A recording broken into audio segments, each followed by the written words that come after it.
Bonjour à tous, c'est le retour de la NRL. On est tous très contents. Salut Nico. Salut Jus, salut, ouais, retour de la NRL enfin, après 2 mois d'arrêt, c'est ça? 2 mois d'arrêt environ, ouais, 2 mois et une semaine ou deux, je crois. Donc Ouais, on reprend avec un round 3, une deuxième intersaison et des pronos à faire. J'ai mon ballon de ouais, cristal. des pronos à faire et ouais, il va le falloir parce que ça va pas être simple quand même pour Ouais, cette reprise. Euh, entre la coupure, entre les matchs, les affiches proposées qui sont pas forcément évidentes, il va falloir ton ballon de cristal. il y a quelques petits trucs tricky. Comme hein? Il y a quelques petits trucs un peu compliqués, ouais. Comme le premier, Broncos Hills par exemple, Ouais, c'est ça. de jeudi. Ouais, c'est ça, c'est un peu compliqué.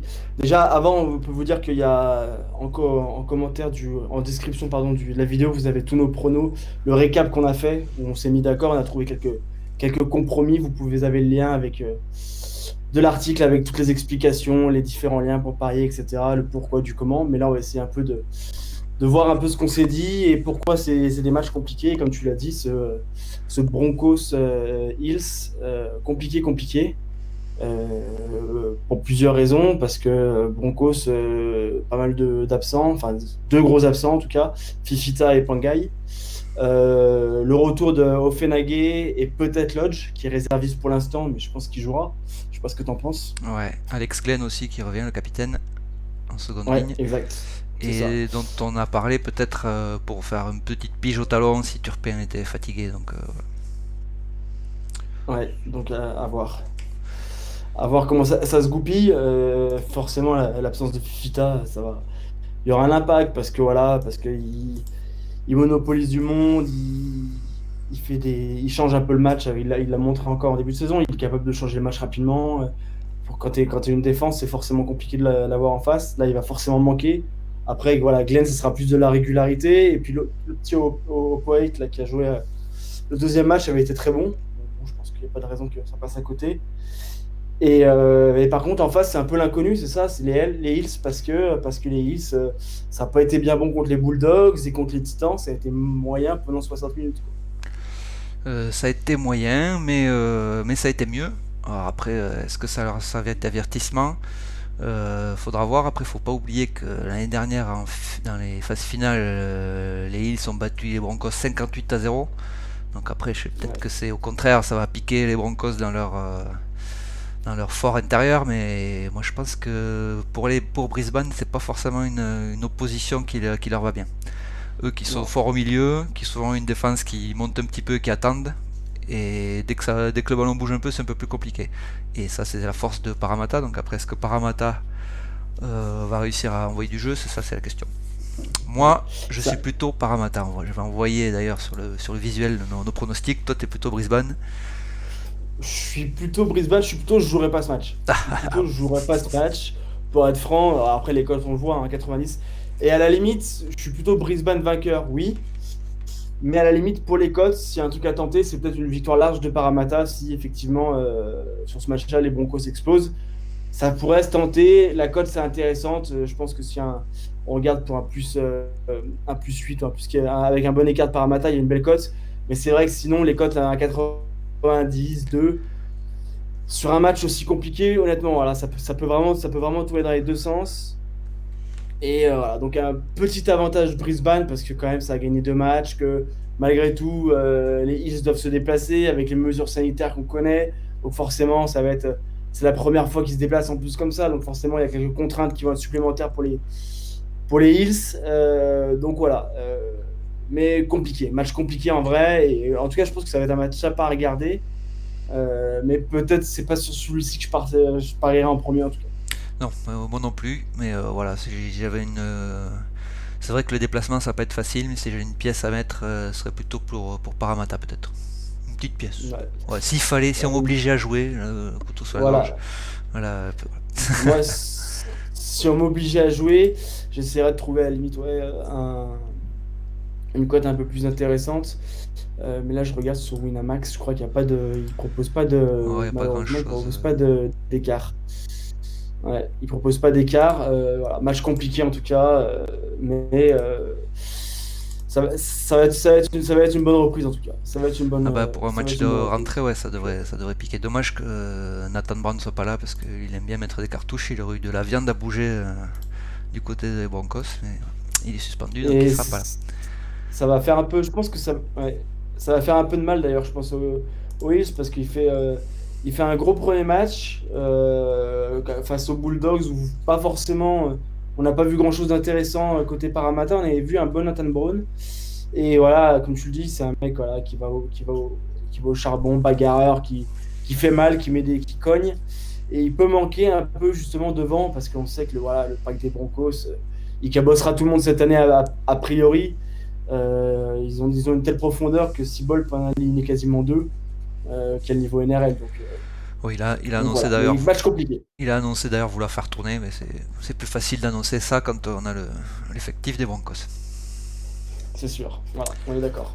On est d'accord là-dessus. Deux matchs de vendredi, Deuxième. ouais, entre les Ouais, Cowboys et les Titans. Alors là, je peux balancer qu'on est tous les deux d'accord à mon avis parce que pas trop photo sur celui-là. Les Cowboys qui montent comment dire, qui montaient en puissance sur les deux premiers rounds. On a Valentin Holmes qui revient, qui commence à trouver ses marques, même s'il a fait encore beaucoup de fautes sur les ballons hauts, sur le jeu au pied, il n'est pas très bien placé. Mais en ouais. attaque, on le voyait avec un peu plus de jambes. Et puis voilà, Jason Talmolalo tout seul, ça suffit pour marcher sur les Titans, hein. Donc C'est ça. C'est ça, c'est ça. Et en plus, les Titans, obligés de repasser Tyrone Roberts à l'arrière. Ils nous envoient un Jamal Fogarty à côté d'Ash Taylor qui est complètement à la rue. Je vois pas comment les Titans peuvent faire illusion. Peut-être qu'ils tiendront une mi-temps si parce que les Cowboys, avec l'absence de Morgan, si Clifford est un peu timide. Voilà, mais ouais, Thomas Lolo, Holmes, Drinkwater, même Masters au centre. Je pense que les Titans vont se faire au final cabosser par ces Cowboys. ouais, c'est clair, surtout que c'est dans le North Queensland, même si c'est pas très loin. On sait que voilà, les voyages en ce moment, comme tu l'as dit, c'est pas facile, même entre Queenslanders. Donc là, allez-y, un 33, en plus, c'est pas si mal payé que ça. Donc. Ouais, c'est pas si. Ça mériterait moins, franchement. Ah oui, oui, Ça ça mériterait, mériterait, ouais. Tout à ça fait. mériterait clairement moins. Donc, voilà, allez-y. Il y a quand même, il y a quand même gros risque que les Titans prennent un 45, même les Cowboys à la mi-temps, un 45, ça peut se prendre aussi. Ou alors Cowboys mi-temps et fin de match, un 58. Je pense que vous pouvez aussi y aller. Tout à fait. Allez, on va enchaîner avec un match un peu plus intéressant, le derby de Sydney. Bon, je vais te laisser commencer sur celui-là. Je sais qu'on n'est pas d'accord, donc je te laisse y aller en premier. Et je suis pas d'accord avec grand monde sur ça, parce que je vois pas grand monde aller dans mon sens, même depuis le début de la saison. Donc moi j'ai annoncé les Roosters hors du top 8 directement, parce que bon, déjà après le doublé, je pense que c'est dur d'enchaîner. Ils ont perdu Kronk et Mitchell. Donc ça m'a donné assez raison, ils ont perdu les deux premiers matchs, ils n'ont pas été flamboyants sur le World Club Challenge même s'ils l'ont remporté.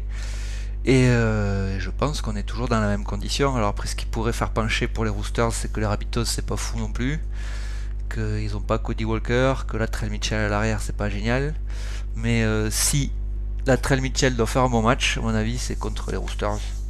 Et c'est là qu'il peut se sortir les doigts. Et voilà, je vois les Roosters toujours un peu juste globalement, quoi. Même s'il y a un exploit de Tedesco ou Kiri qui va bien, ça peut pas suffire, je pense. Donc moi je mets les Rabbitohs plus pour le potentiel des Rabbitohs qu'ils ont à battre les Roosters que ce qu'ils ont montré, mais voilà. Ouais.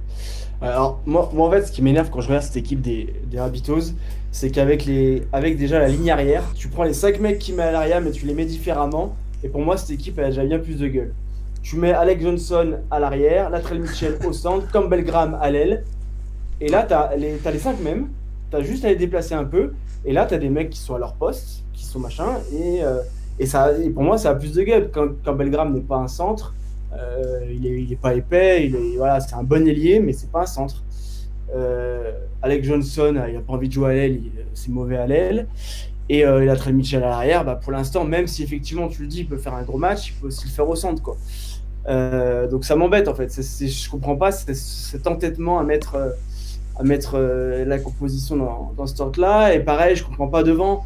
il continue avec Cameron Murray en 12, alors qu'il a Ethan Love qui est en 15. Il peut très bien mettre Ethan Love avec Stua et Cameron Murray en 13, quoi. On a vu que voilà, même si Murray n'est pas nul en 12, Ah ouais, on sait que. On- ça c'est Bennett ça. Il a Murray et Knight. Il trouve que il sait que Murray c'est le meilleur 13, mais c'est aussi son meilleur 12 et du coup il préfère mettre Murray en 12 et ouais, Knight en 13 et laisser. Mais c'est dommage. c'est Honnêtement, dommage. c'est dommage parce qu'avec les mêmes joueurs qu'il y a là, je pense qu'il y a moyen d'avoir une composition. Alors, c'est facile à dire, nous, on n'est pas dans le vestiaire, évidemment, ils voient des choses qu'on voit pas. Mais c'est vrai que voilà, on a vu ce que Cook et Murray pouvaient faire l'année dernière et on sait que l'année dernière, les Rapitos, il y a un match sur trois ou un match sur deux même que le duo Cook-Murray faisait gagner, quoi. Donc, c'est dommage de s'en priver quand tu as perdu en plus Sam Burgess, quand tu as perdu. J'ai mangé son nom à l'autre deuxième ligne. Moi aussi Ça va je me parle de revenir. John Sutton. Voilà, T'as de la chance parce que exactement. je mets toujours plus de temps que ça à le retrouver. Ouais, mais voilà, et c'est dommage. Mais voilà, après, les Roosters, je suis pas emballé non plus. On va voir, retour de corner, arrivée du frère Maurice. Honnêtement, je pense que, comme je l'ai dit comme j'ai dit dans l'article, je crois que c'est un des arbitres de Sydney entre les deux, là, les Rabbitohs et les Roosters, c'est un des moins alléchants de ces dernières années. Voilà, il me fait pas rêver ce derby. Sur le papier, voilà, avec ce qu'on a vu au début sur les premiers matchs et les compositions telles quelles, ça me fait pas rêver. Heureusement qu'il y a un peu d'histoire hors terrain, j'allais dire, Voilà, et exactement. Mitchell surtout. Donc, Voilà, c'est et ça. en plus, voilà, les Roosters, ils sont, je trouve, surestimés depuis le début de la saison. 1,40, 1,40 face aux Rabbitohs, 1,43-30. Voilà, Ouais. je trouve ça très Je, déséquilibré. je suis d'accord que moi je Donc, partirais sur les Roosters parce que je les imagine pas perdre trois matchs de suite et parce que Bennett m'énerve avec ses compos. Voilà, il m'énerve. Je comprends pas. il est capable de jouer Voilà. comme ça et en phase finale de remettre Mitchell au centre et de remettre Murray en 13 et voilà, d'avoir dit Ouais. j'ai gagné tous les matchs avec la compo pourrie, mais je vais être champion avec la bonne. Ouais, il est capable. Ouais, c'est ça. Et après, voilà. Bon, après, il y a le petit aussi qui va devoir remplacer Cody Walker. Donc voilà, quand même, les Rabbitohs ont quand même eu une suspension. Enfin, la pause là, ça a quand même été compliqué pour eux entre l'affaire Mitchell, le camping, etc. Et Cody Walker qui met un coup de pompe. Et Inglis qui s'en Euh, va, mais qui ouais, était pas malade. Enfin bon, bref. ouais, c'est ça, ouais. Enfin, il était malade, mais pas ce qu'on pensait, quoi. Il n'avait plus envie. Ouais. C'est un peu ça. Mais à voir. Mais un match compliqué, moi plutôt Roosters. Dans l'article, on a mis plutôt Roosters. Mais c'est vrai que la cote des Roosters n'est pas très alléchante par rapport au début de saison et aux deux défaites qu'ils ont Ah oui, fait. si vous Voilà. voulez pas jouer Rapitos, jouez pas du tout, hein. Ouais, c'est ça. Voilà. Nous, on met Roosters parce que il y a une certaine logique quand même à ça. Mais encore une fois, c'est pas forcément, la cote n'est pas forcément très intéressante parce que les Roosters sont surcotés, je pense, du fait qu'ils soient double champion NRL. Exactement. Voilà. Le petit Match. Warriors Dragon du samedi. Ouais. Alors, pauvres Néo-Zélandais, quoi, qui ont galéré pour savoir s'ils allaient pouvoir jouer, pouvoir venir, qui sont loin de leur famille, qui sont à huis clos et qui en plus ont eu blessure sur blessure. Je sais Ouais. plus qui c'est qu'il y a, Jastevaga, et il y en a un autre aussi, un autre pilier, je crois. Enfin bon. Ouais. Amo. Amao, ouais, voilà. Ouais, Amao, là. Amo. Ouais. Et puis il y en avait déjà d'autres qui étaient pétés d'avant. Et en plus, c'était déjà Euh, pas fameux. ouais, c'est ça. Donc, C'est ça, c'est ça. Et ils vont recruter. Ils veulent Murdoch Mazila, qui veulent faire venir à voir si les Warrington est d'accord. Mais pour l'instant, c'est vrai que c'est pas fameux. Devant, ça va être léger. Et voilà. Alors, la seule chose qui peut les sauver, les Warriors, c'est que justement, tout le monde les enterre, tout le monde les voit derniers, tout le monde les voit hyper nuls. Et les mecs peuvent se dire, ah, ouais, c'est oh, clair. voilà. Est-ce que ça peut pas un peu à un moment donné les piquer? Est-ce que ça peut pas faire qu'ils sortent des matchs un peu en sur-régime et largement au-dessus de la valeur de leur équipe? C'est tout ce qui, enfin, honnêtement, c'est tout ce qui peut les sauver. Voilà, l'équipe, il manque trop de choses. Tevaga, qui est un de leurs meilleurs joueurs l'année dernière, se repète là. Enfin, vraiment, il manque trop de choses, mais c'est ça qui peut un peu les sauver. Tout à fait. Après, Bon, ils sont face au Dragon aussi, ouais, que je trouve pas si mal, même si ça fait quelques années que c'est compliqué. Ce qui me plaît bien dans la compo là, c'est qu'ils ont remis James Graham en 13, ouais, qui n'a plus la caisse qu'il avait quand il jouait pilier, donc il était capable de prendre des ballons, de faire jouer et de plaquer. Donc là en 13 au moins il va pouvoir faire jouer, il va pouvoir plaquer et il y aura quand même 2 piliers pour prendre les ballons chauds, donc je pense que ça c'est plutôt intelligent. Et il y a surtout Cameron Ouais. McInnes qui revient en talon, et ça quand même c'est le meilleur joueur de l'équipe, donc ça fait la Ouais, différence. et capitaine en plus. Le capitaine, Capitaine. voilà. Et après Ouais, il donc manque ça fait. personne non plus. Il y a Dufty qui revient à l'arrière. J'étais pas convaincu par Lomax, donc Lomax joue au centre. Dufty est limité, mais on sait ce que c'est, quoi. On n'est pas de surpris. Et il va faire ces 2-3 accélérations, il va faire 2-3 exploits en attaque. Ça sera peut-être un peu court en défense sur certaines actions, mais voilà, au moins c'est une petite sécurité sur ce qu'il Ouais, va faire, quoi. c'est ça. Et puis il y a les deux frères Sims qui sont là. Il y en a un qui n'avait pas joué encore, hein, je crois qu'il s'était pété. Corbin, non, il jouait pas. Ouais, et c'est ça, les deux frères Sims sont là. Et du coup, celui qui fait les frais, c'est la Mimérine qui est pour l'instant réserviste et qui pourrait ne pas jouer du tout. Ouais, puis Et voilà, donc à voir. Frizel est là, évidemment. Makines, on l'a dit. connaît. Non, les Dragons, la cote est plutôt bien payée, je trouve aussi, 1,60. Ouais, Je trouve que là, pour le coup, bah, voilà, on les a mis dans le combiné. Il y a une raison. Je pense que voilà, oui, effectivement, les Warriors peuvent sortir un match parce qu'ils sont piqués dans leur amour propre, etc. Mais sur le papier, il y a quand même de la qualité. Et en plus de ça, les Dragons ont quand même fait un match intéressant contre les Panthers, surtout offensivement. Même si ça a été un peu compliqué défensivement avec des gros trous et ils ont pris quelques chaînes où ils ont pris 80 mètres de recul qui ont fait beaucoup de mal. Il y a quand même eu un match qui était un peu plus complet. Moi, j'aime pas la charnière Hunt-Norman, ça me plaît pas. Mais voilà, offensivement, ça fait le taf. Et il y a des solutions pour marquer un peu de partout avec les frères Sims, Graham, tu l'as dit, McInnes qui peut faire des trucs, Dufty. Il y a pas mal de mecs qui peuvent faire des différences et qui peuvent casser des lignes, marquer des essais. Donc ça peut être sympa. tout à fait. Ouais, pour revenir sur Trent Merrin, en plus, ça va pas être celui qui a fait le plus de burpees pendant l'intersaison, donc enfin pendant la pause, donc voilà. Et Ouais, à mon avis, il va mettre un peu de temps à revenir aussi. ouais, c'est possible.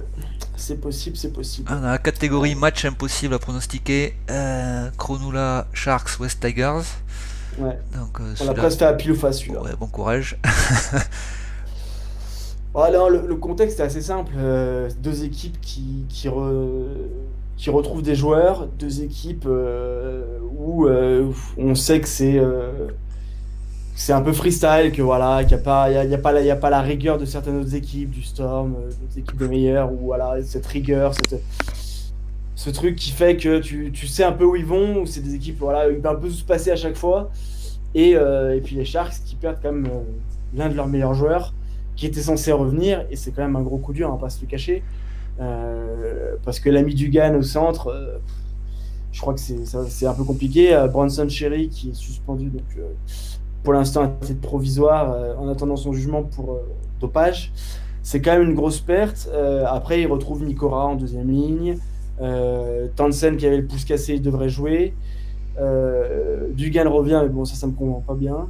Et Moylan est 19e, donc Moylan peut-être à l'arrière à la place de Kennedy, quoi. Potentiellement. Et en plus, Kennedy a pas été trop dégueu, que j'aime bien ce petit jeune. Donc Ouais, même s'il n'y a pas Moylan, ça peut faire l'affaire. Après, ils annoncent aussi qu'il n'y aura pas que Xeri qui aurait été contrôlé positif, donc espérons que ce soit pas d'autres Sharks, même si c'est leur ouais, spécialité.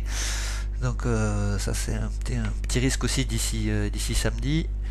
Et les West Tigers retrouvent eux Luke Brooks à la charnière qui manquait les 2 premières journées. Et ils ont récupéré Moses Mbaye aussi qui est capitaine, qui va jouer au centre, qui déclare Damdoueli à l'arrière, qui lui avait touché ouais, 4 ballons au centre et il avait ouais. été plutôt bon, mais il n'a pas touché à cette balle. Donc ça peut être très bien, mais c'est aussi une légère inconnue puisque voilà, Doueli au centre c'est pas non plus, il n'y a pas trop de background derrière. À Mais l'arrière, tu veux dire, à à l'arrière. l'arrière, ouais. Mais Ouais. voilà, Luke Brooks a beaucoup amené l'année dernière, donc on peut penser que ce sera mieux que Josh Reynolds aussi. Les Tigers, À ouais, voir pour Harry Grant quand même, ouais, ouais, qui va faire ses débuts aussi. prêté par le Storm. Ça va être aussi forcément la clé. Il est très prometteur. Le problème, c'est qu'on le sait, au Storm, il est troisième talon. Et quand en plus de ça, le premier talon peut quasiment jouer 80 minutes à 36 ans, ou je sais plus quel âge, 37, je sais plus quel âge, 36, je crois. Ouais, ouais. Ouais, donc il était barré malgré un grand talent, Harry Grant. Voilà, à voir ce que ça va donner. Ça peut être pas mal, sachant que Billy Walters, qui avait commencé au talon Et les qui, deux premiers matchs, est sur le banc du coup. et sur le banc, il avait été plutôt pas mal. Ouais, La même chose, on a Alex Tourle aussi qui a joué pilier, qui avait fait 2 très bons matchs et qui joue troisième. Donc ça c'est un petit peu, je sais pas si c'est un petit peu étonnant, mais ça va peut-être un peu, ça densifie le paquet. Ouais. Voilà, moi on n'a pas de sécurité, on n'a pas de confirmation sur cette équipe des Tigers, mais je sens elle peut faire une différence. Et à 2,30, vu que ça peut être serré, voilà, je jouerais peut-être Tigers plus que Sharks. Ouais, c'est compliqué. Honnêtement, c'est un match très compliqué aussi. On est parti finalement sur Sharks Ouais, en se basant sur la performance qu'ils ont fait contre le Storm, qui était quand même très intéressante, où ils ont joué en équipe, voilà. Mais est-ce qu'ils sont capables de reproduire cette performance? S'ils reproduisent la même performance que contre le Storm, honnêtement, les oui, Sharks pas de gagneront ce problème. match. Ouais, tout à fait. Ouais. Voilà, pas de problème. Si c'est moins régulier dans la performance, dans l'intensité tout au long de la rencontre, voilà, les Tigers ont les moyens de faire des différences. À voir aussi évidemment José Peloua qui n'a pas été bien bon lors des 2 premiers matchs, à voir si, voilà, s'il se remet un peu en canne au centre avec Mbaye, voir comment ça se passe. Mais voilà, clairement la clé c'est les Sharks qui l'ont, je pense. S'ils sont à leur meilleur niveau et s'ils refont un match de 80 minutes comme contre le Storm, ça gagnera. Si c'est pas le cas, ça risque de donner un match un peu olé olé avec beaucoup de points. Je vois pas mal de points dans ce match et des essais et ça peut basculer des deux côtés. Ouais. S'il y a des essais, moi je vois les Tigers. C'est possible, ouais, c'est possible. C'est possible, c'est possible. Allez, passons Euh, au choc du week-end. ouais, Storm Raiders, remake de la demi-finale. Donc deux grosses équipes, il va manquer Bateman quand même chez les Raiders. Gros manque. ouais. Ça décale Tapine en 11 du coup et Horsbaugh qui va jouer 13. Ouais, c'est ça. Ouais, je suis pas bien fan de ce 13. J'aurais peut-être plus fait jouer Güler Guller, ouais, moi aussi. Mais en seconde et t'as laissé Tapine en 13. Bon, après, voilà. Comme on l'a dit, comme vous pouvez lire dans l'article, pour le Storm, c'est comme un premier match de l'année et Bellamy perd jamais ses premiers matchs. Bellamy est toujours prêt avec ses équipes, malgré le fait qu'ils aient dû aller jouer, à s'entraîner, pardon, en Nouvelle-Galles pendant 10 jours, 10-15 jours, 10 gros jours, ouais, je sais plus, ouais, ouais. une dizaine de jours, malgré le fait que Momirovski n'est pas sélectionné, donc je sais pas s'il est blessé encore ou un peu juste. Il était blessé en début de saison, donc c'est possible qu'il soit encore un peu juste, même s'il y a ça, voilà, je pense que c'est un début de saison pour le Storm, mais le Storm rate jamais ses débuts de saison, et voilà, et les Riders sans Bateman devant, ça va manquer quand même, ça va manquer. À voir, Rapana est 18e, à voir si finalement il rentre. Mais bon, ça serait quand même dur pour Simonson qui a été bon. Ouais. Euh, donc voilà, George, à voir. George Ford est encore en apprentissage, donc voilà, ça allait petit à petit un peu mieux, mais là le trou ça peut refaire partir à zéro. Ouais, non, le Storm aussi, je vois assez solide pour pas avoir trop de problèmes avec ces Raiders du moment. Ouais, je pense aussi, je pense que voilà, ils vont gérer la reprise, ils seront prêts parfaitement pour ce match. Et voilà, on l'a vu contre les Sharks, finalement, ça fait peut-être leur plus mauvais match depuis un bon moment, Ça et gagne. finalement, ça gagne. Et ça gagne en étant vraiment mauvais, quoi. Voilà, C'est ça qui est assez fou. Donc voilà, s'ils sont un peu meilleurs que ça, ça peut, ça ça peut, devrait ça peut passer. gagner. Ouais. Ouais. Un petit Panthers Night sur lequel on ne doit pas être d'accord étonnamment non plus, je pense. Ouais, Ah, tu je changes me suis un d'avis. peu ravisé, ouais. Ah, Je me suis un peu ravisé avec les team lists. Je partirai aussi surtout comme toi sur Panthers. Euh, voilà, la première chose qu'il faut dire sur ce match, c'est qu'il manque la star des deux côtés, quoi. il manque Kalin Euh, Ponga et Nathan Cleary. voilà. Et donc le premier débat qu'on a eu, c'était de dire est-ce que l'absence de Cleary va plus coûter aux Panthers que l'absence de Panga aux Knights. Le problème, c'est que c'est pas le seul absent côté Knights en Non, fait. c'est un peu Et compliqué. ouais, c'est ça. Bon, je vais te laisser parler des Knights quand même. Mais c'est vrai que Ouais, on a déjà, enfin, on avait perdu Jaden. Oh, je dis Young parce que supporter des Knights, ils avaient perdu. Le talonneur qui venait des Sharks, Jaden Braley au round 2, c'était les croisés. ouais, Donc il n'y avait pas trop de talonneurs. Il y avait la solution Connor Watson qui d'ailleurs va commencer au talon, qui est plutôt une utility, qui peut jouer 6 arrière, enfin, il peut jouer partout, 13. Et ils avaient signé un Drew McCullough. Donc Drew McCullough, tout le monde était content, un vrai talonneur pour débuter, mais qui a priori jouera pas ce match. En même temps, il a signé il y a 3 jours, donc ouais. c'est à peu près compréhensible. Mais il manque aussi Mitch Barnett devant, qui quand même apportait beaucoup. Parce que voilà, Fitzgibbon est pas mal, revenait un peu à son niveau, mais un peu de mal en ce début d'année. Et Mitch Barnett faisait beaucoup de bien, donc je pense que voilà, un jeune à l'arrière, un talonneur qui n'est pas vraiment un talonneur, et ça risque d'être un peu compliqué, surtout que voilà, les Panthers, ça n'a pas été bon pendant 80 minutes, mais ça a été bon par séquence. Et à force de dire que à force je regarde cette équipe et je me dis ouais, bah, c'est pas terrible, mais bon, il y a quand même deux trois joueurs à chaque fin. Deux trois joueurs devant qui sont pas mal, deux trois joueurs derrière qui sont pas mal. Et finalement, ça fait une équipe pas mal. Surtout qu'il y a Caleb Atkins qui joue à l'arrière, que je préfère beaucoup que Dylan Edwards. Donc voilà, je pense que Newcastle, c'est un petit match pour faire jouer les jeunes, mais que on recommencera à gagner au round 4. Ouais, et puis il y a Yeo qui a quand même fait un gros début de saison Exact. côté Panthers qui est là, qui va rejouer en troisième ligne, où je le préfère, même s'il est très bon aussi en seconde et qu'il peut jouer partout devant avec ce gabarit tellement atypique qu'il a. Mais en troisième ligne, je trouve qu'il est vraiment bon et je pense qu'il va faire beaucoup de mal parce qu'il propose beaucoup de choses, il plaque beaucoup. Et je pense qu'il va faire beaucoup de mal. En plus, ça permet aussi à Harris voilà, d'aller jouer 10, d'aller jouer au milieu, ce qu'il aime, aller à la castagne un peu. C'est parfaitement ce qu'il aime. Ils ont encore Tetevano qui est sur le banc. Ce petit Crichton là, que j'ai bien aimé quand il est rentré, qui peut faire Ouais. beaucoup de bien aussi en sortie de banc. Ça court à 2000, ça va de partout. Qui peut faire beaucoup de bien. Voilà. La grosse question, de toute manière, on le sait, c'est à quel point la Cleary dépendance va être visible, quoi. Voilà. Est-ce que Luet et l'ami Burton vont arriver à faire quelque chose de cohérent et de correct? Ça sera pas Cleary, on le sait, mais est-ce que ça va réussir à compenser pour donner le fil conducteur qui fera qu'ils iront gagner ce match, quoi. Ouais, surtout sur le jeu au pied, voilà, voir qui c'est qui prend ça, qui c'est qui est bon, parce que Cleary, il pèse vraiment sur les défenses avec son jeu au pied, Ouais, entre ouais, autres, mais voilà, ça va être intéressant à voir. Et ça va être intéressant pour Newcastle, avec l'absence de Ponga, voilà, un talonneur pas vraiment là.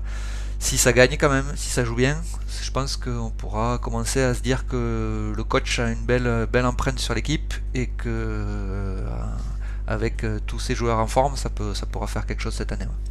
ouais, je suis assez d'accord. Mais ouais, ça va être à voir aussi, on l'a pas parlé, mais Kikao, là, qui était un peu blessé en début de saison, hein. Il a Ouais. pas, il a joué, enfin, il jouait à moitié, on ne sait pas trop ce qu'il avait, mais il était pas à 100% en tout cas, c'est sûr. Et il était Je pas pense qu'il mauvais. a récupéré. Et il était pas mauvais. Donc voilà. C'est ça le pire. Il est tellement au-dessus aussi, de toute façon, donc il n'y a pas de souci, quoi. Exact. Allez, dernier match, pas le plus intéressant. Là-dessus, vous pouvez y aller aussi, c'est un peu comme le Cowboys Titan. Les Seagulls qui sont quand même bien à côté, finalement. Ouais. Bah, Face à ces Bulldogs. c'est surtout à cause de l'adversaire à mon avis. Parce que voilà, Canterbury Manly a pas montré forcément de choses extraordinaires, même si Jerry Evans et Tom Trebojevic ont fait un très bon match contre c'est qui qu'ils ont battu les Roosters. Roosters, ouais, contre qu'ils ont battu avec un drop. Mais Ouais. voilà, le reste de l'équipe c'était pas génial. Le gros problème au talon, parce que à Newcastle on leur a envoyé Danny Levy, Levi pour les anglophones. On était très content de leur donner, donc ils ont un petit problème ici. Mais Ouais. bon, voilà, les Bulldogs c'est pas très jojo en ce moment. Ils ont du mal, ils se cherchent et dans les compos, et les joueurs, donc et sur le recrutement, ça se cherche partout. Donc ouais, Mandy, Ouais. ça devrait suffire au talent, ça devrait passer. Ouais, c'est ça. Pardon, les Bulldogs, ils ont eu trop de pertes ces derniers temps. Entre les joueurs licenciés, Foran qui est pas de retour, l'ami Tolman qui est incertain. Alors ça aussi, on sait que il est quand même important aujourd'hui Tolman parce que voilà, il a son abattage, il fait ses plaquages, il fait ses machins. Enfin, c'est un joueur très important et il va encore nous changer la charnière malgré que Foran ne rentre pas. Brandon Wakeham qui avait débuté les deux premiers matchs Qui a été n'est que prolongé en plus, 22e. il a été prolongé en plus il y a pas longtemps. Ouais, il n'est que 22e et il nous sort Jake Coger. Pourquoi pas, mais voilà, je pense qu'il y a trop. Enfin, cette équipe des Bulldogs. Adam Elliott en 13, je suis pas fan du tout. Non. Dean Britt en 12. Ouais, voilà. Non, non, c'est compliqué. Je pense que les Bulldogs, voilà, cette année 2020, ça va être un peu. Voilà, ils vont essayer de de faire jouer des jeunes, voir un peu essayer de trouver des bases pour 2021 avec l'arrivée de Thompson et maintenant l'arrivée possible, voire presque probable de Bateman, arriver à voilà, construire un peu, voir quels jeunes seront l'année prochaine. Et je pense que c'est un peu ce qui va être l'objectif de cette fin de saison. Et je pense que contre les grosses équipes, ça fera pas grand-chose. Ouais, surtout en début de saison. Enfin, ça fait 3-4 ans que c'est comme ça. Ils travaillent, ils sont meilleurs en fin de saison et ils recommencent à zéro à chaque fois. Donc, ouais, leur seule chance, c'est de faire un match contre les Hills, quoi, d'être dur en défense, de monter vite Ouais, et d'espérer qu'en attaque, il se passe des trucs. Mais voilà, si ça verrouille pas la défense, ça va être très compliqué pour Canterbury. Donc, plutôt ouais. victoire facile de Manly, normalement. Ouais. Ouais, et puis on a vu en plus de ça, dans du deuxième match qui était à huis clos, où il n'y avait pas le public, où il n'y avait pas machin, ils ont quand même eu beaucoup plus de mal face aux Cowboys à fermer et à faire cette défense Ouais. pendant 80 minutes. Voilà, c'est pas la même motivation quand tu joues dans un stade plein, devant des mecs, etc. Là, arriver à se motiver, à défendre comme un chien pendant 80 minutes, etc., c'est leur seule chance. Et ils l'ont fait bien contre les Hills, ils perdent de pas grand-chose. Est-ce qu'ils arriveront à le refaire là? J'ai du mal à le croire. Et puis voilà. Tom Trebojevic, je pense il a les armes pour leur faire très mal. Et en face, voilà, je dirais rien sur l'arrière parce qu'on va dire que je m'acharne. Euh, mais, mais il a rien à foutre là, surtout quand il y a Mini qui est à l'aile. Pour moi, c'est incroyable de voir ça, quoi. Donc Voilà, voilà. on le surveillera sur les ballons hauts et sur les ballons pas hauts. Ouais, ouais, c'est Surtout ça. les ballons. C'est ça. Donc voilà, ouais. Bon, en tout cas, ouais, comme vous pouvez le retrouver dans l'article, on l'a dit, plutôt des matchs, pas mal de matchs compliqués. Et voilà, les 3-4 matchs sur lesquels on est les plus, entre guillemets, confiants, les Cowboys, les Dragons, les Le, Sea Eagles le et le Storm. Tout à fait. Voilà, les Ce qui 4. me fait dire que si vous voulez mettre un petit ticket sur des grosses cotes, un Knights West Tigers Rabbitohs, voilà, 3,30, 2,30, 2,30, ça devrait faire un gros chiffre. Et c'est possible. C'est C'est possible, pas mais probable, mais c'est possible. ouais, ça peut faire. Ça peut Pour, faire, mais voilà, pour les c'est des matchs plus gamblers. compliqués. Donc effectivement, peut-être en combiner que deux. Ouais, ouais, ouais. Mais ouais, ouais, c'est ça. Mais les quatre qu'on a dit, en tout cas, voilà, vous pouvez retrouver encore une fois l'article est dans la description, en commentaire, tout ça. Et si vous avez des questions, n'hésitez pas, Facebook, Twitter, généralement on répond. Des questions, des On remarques. essaye. Si jamais même il y a des questions, il y en a assez, on pourra y répondre dans la vidéo pour essayer de nourrir le business. On va. Un jour peut-être. Ouais. On aura- C'est ça. C'est ça. Mais en tout cas, voilà, on est bien content que les NRL repartent. On va vous la faire vivre au maximum. Gros week-end du Et, jeudi au dimanche.